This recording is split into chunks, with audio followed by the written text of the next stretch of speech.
বরিশাল নগরীতে এক নারীর জাতীয় পরিচয়পত্রে অসঙ্গতি ও পরিচয় নিয়ে সন্দেহ হওয়ায় ৪ জনকে হেফাজতে নিয়েছে পুলিশ। জাতীয় গোয়েন্দা সংস্থা এনএসআইয়ের তথ্যের ভিত্তিতে মঙ্গলবার দুপুরে নগরীর বারিক মজুমদারের ভাড়া বাসায় অভিযান চালানো হয়। ওনার যে ওই ফটো করে দিয়েছে না, ওইটা আমাকে দেখাইছে। তারপর ওই আইডি কার্ড দিয়ে উনি সিমও তুলছে, ওই যে নতুন সিম যে ব্যবহার করতে ওইটা দিয়ে তোলা হয়েছে, ওমতা দিয়েই তুলছে উনি। এই যে আর কি পুরো শিওর এলাম যে না, উনি আমাদের দেশেরই নাগরিক, যে আলহামদুলিল্লাহ মুসলমান হইবে, তাহলে উনি আবার চাই এমন কোনো চালচলন দেখিনি যাতে সন্দেহের মতো কিছু দেখিনি।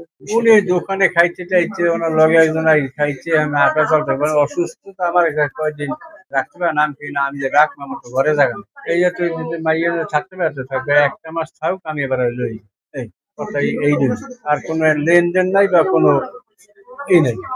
এ সময় রীতা বালা নামে পরিচয় দেওয়া এক নারী এবং তাকে আশ্রয় দেওয়া আরো ৩ জনকে হেফাজতে নেওয়া হয়। পুলিশ জানায় ওই নারীর কথাবার্তা এবং জাতীয় পরিচয়পত্রে অসঙ্গতি রয়েছে। বাংলাদেশে আছে, ভারতে যাইনি, কোনোদিনও যাইনি, বাংলাদেশের নাগরিক, আমি ভারতের নাগরিক না।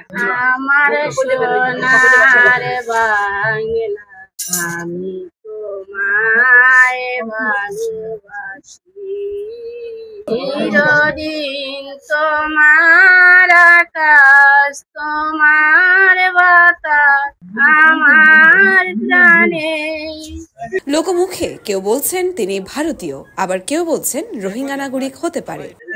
ছিল যে এখানে একজন অপরিচিত লোক আছে, দীর্ঘদিন এখানে থাকে, মাসখানেকের মতো। ওনার কথাবার্তা বা ওই রকমের একটু অসংলগ্নতা আছে, কিন্তু আমরা যাচাই বাছাই শেষে বলতে, এখন ওনাকে আমরা অধিকতর জিজ্ঞাসাবাদের জন্য এই বাসা যাদের বাসায় থাকতো তাদের সহ আমরা থানায় নিয়ে যাচ্ছি।